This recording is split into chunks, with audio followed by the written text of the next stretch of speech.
Welcome back. আশা করি সবাই ভালো আছেন। আজকের এই ভিডিওতে আমি আপনাদের দেখাবো আপনারা কীভাবে আপনারা এরকম একটা নর্মাল পিকচার থেকে CEO style headshot profile picture তৈরি করতে পারেন। তো চলুন শুরু করি।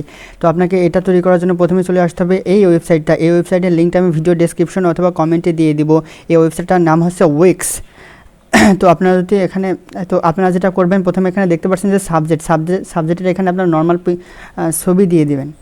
তো আমি এখানে নর্মাল ছবিটা আমি ড্র্যাগ করে আনলাম। আপনি মোবাইল দিয়ে করলে সেম পাবেন। এখানে ক্লিক করলে আপনি মোবাইল থেকে ব্রাউজ করে লাগাতে পারবেন, ছবিটা সেট করতে পারবেন এখানে, বা ছবিটা আনতে পারবেন। অ্যান্ড দেন ছবিটা আসার পর আপনাকে যেটা করতে হবে, আমার ভিডিও ডেসক্রিপশনে, ইউটিউবে ভিডিও ডেসক্রিপশনে অথবা কমেন্টে আমাদের এই প্রম্পটটা দেওয়া থাকবে। এই প্রম্পটটা আপনি এখানে এসে এখানে পেস্ট করবেন। পেস্ট করার পর এখানে দেখতে পাচ্ছেন যে এখানে সাইজের একটা অপশন আছে।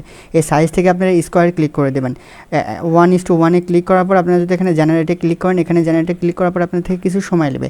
তো কিছু সময় পরে দেখতে পারবেন যে আপনাদের CEO style headshot profile picture তৈরি হয়ে যাবে। তো আমরা কিছুক্ষণ ওয়েট করি।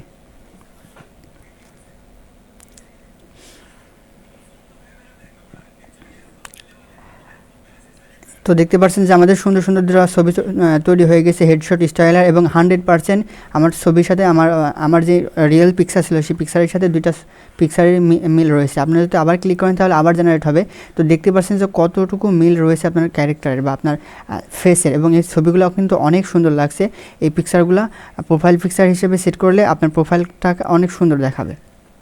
তো আবার ছবি আমরা জেনারেটে দিয়েছি, দেখা যাক এখানে কেমন আসে। তো দেখতে পাচ্ছেন যে আবার দুটো ছবি তৈরি হয়েছে এবং অনেক সুন্দর ছবি তৈরি হয়েছে। এখন প্রথমে আপনারা যেটা করবেন, আমার ভিডিও ডেসক্রিপশনে অথবা কমেন্টে লিঙ্ক দেওয়া থাকবে। এই লিঙ্কে আসার পর এই ওয়েবসাইটে আসবেন। আপনি যদি মোবাইল দিয়ে আসেন কোনো সমস্যা নেই, মোবাইল দিয়ে ক্লিক করার পর এখানে চলে আসবেন। আসার পরে তারপরে যেটা করবেন, আপনার সাবজেক্টকে এখানে দিয়ে দেবেন। আপনি যদি মোবাইল দিয়ে কম্পিউটার দিয়ে করেন তাহলে আপনার জন্য সহজ হবে। এখানে ড্র্যাগ এবং আপনি অন্য জায়গা থেকে টেনে এনে এখানে ছেড়ে দেবেন।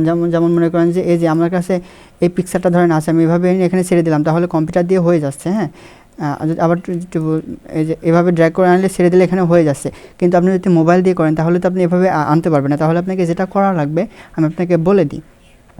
এটা আপলোড হয়ে যাক, তারপর আমি এখান থেকে রিমুভ করি। আপনার যে আপলোড হয়ে গেছে, আমি এখান থেকে ডিলিট বাটনে ক্লিক করে রিমুভ করলাম।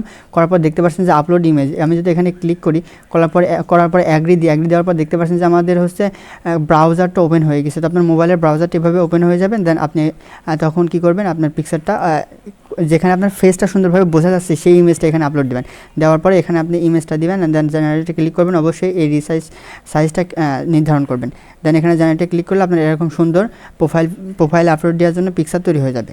তো আজকের এই ভিডিওটি এ পর্যন্তই। সুস্থ থাকুন, ভালো থাকুন, দেখা হবে এবার পরবর্তী ভিডিওতে।